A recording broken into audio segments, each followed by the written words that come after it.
Can you prevent this? Get out. No one wants you here. Leave. If you're having your first jam, my name's Jordan. I've been running jams for over a decade now, and I'm gonna help you get from I just play in my room and I don't know how to play with anyone to these are the jams in my area and I get to play out with other people on a regular basis.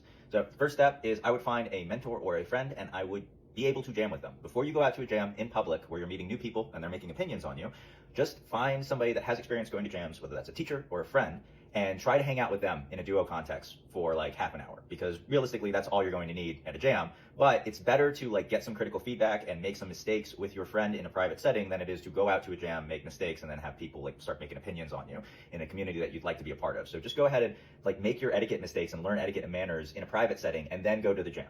All right. Then for your first jam, I would go to a blues jam. Blues jams just tend to be chiller.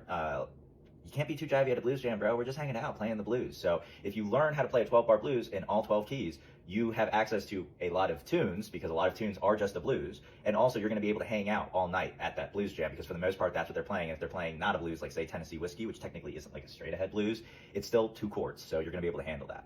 From there, you're probably looking to get into funk or like more fast contemporary music. So look for a funk jam. Funk jam is like a solid intermediate level jam. Most funk tunes tend to be like 2 chords or 1 chord with a trick or a tag. So if you're going to your funk jam, I would prepare Chameleon and Sissy Strut bare minimum. And then you could, say like you have a 3-song set that you put on. You could say, hey, I know Chameleon, I know Sissy Strut, and I could play a blues. That should get you by for your first jam.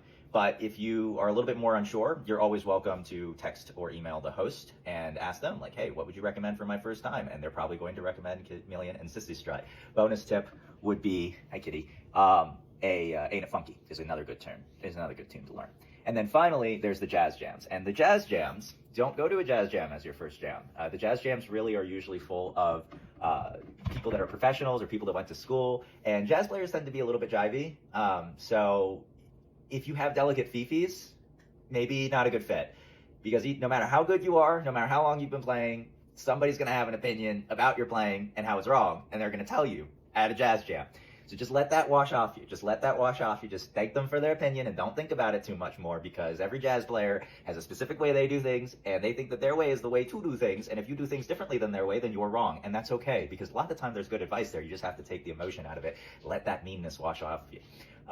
When you go to your first jazz jam, talk to the host, say, hey, I'm new to jazz. This would be my first jazz jam. Do you have any recommendations for my first time preparing? And expect to come back another time to play your first tunes. Usually they're going to recommend Learn Autumn Leaves, Blue Bossa, and then they're going to recommend a blues tune. All right, so good luck in 2026 getting out there. I hope to see you out there. And just remember, it's not as serious. It's really not that serious as long as you're polite.